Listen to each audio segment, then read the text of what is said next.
Can you talk about the president's historical view on global trade and the tool of tariffs or the use of tariffs that he envisions, not just through Liberation Day today, but how he's used it over the years?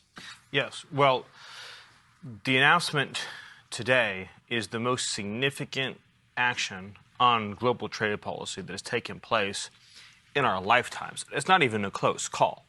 I mean, this is probably the biggest event that's happened on global trade since the very ill-fated decision that we are now reversing of knocking down all of America's trade tariffs and revenue policies that led to the offshoring and outsourcing of all of our industries. So this is the great reversal of that great betrayal, is how I would look at it. So in the 20th century, successive American presidents knocked down all of the policies that we had to protect American industry, and they did insane things like letting China into the World Trade Organization, as an example.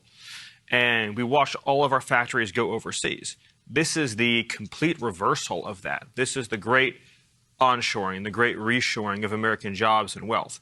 So if you look at America today, we're totally dependent on foreign countries for the supplies that make this country run, for all of the essential goods, materials, manufactured products that make it possible for us to live our lives. Our cars, our electronics, all the materials that go into our homes, our buildings, our medical supplies, our entire supply chains are completely embedded in foreign countries.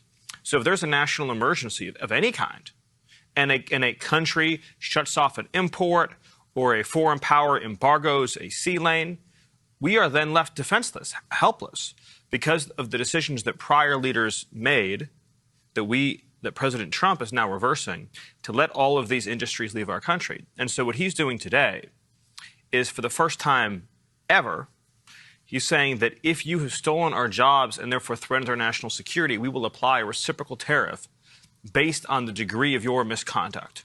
So for countries like China, for example, they will see a very high tariff rate because they've engaged in the most egregious conduct that threatens our national security. For countries that have severe but not as severe misconduct, they'll see a moderate but not as high tariff rate. The effect, though, of those global tariffs will be that companies will have to move their production back into the United States. So factories will leave, whether it be Mexico or Canada or Vietnam or Cambodia or China or the European Union. They will come back to the United States to produce their products, to make their goods. And in so doing, yes, it will create jobs. Yes, it will increase revenues. But most importantly, it will restore our national security so that we will not be dependent on anyone else to survive and thrive as a nation. That's the significance we're talking about today, the most important economic event of our lifetimes. And Stephen,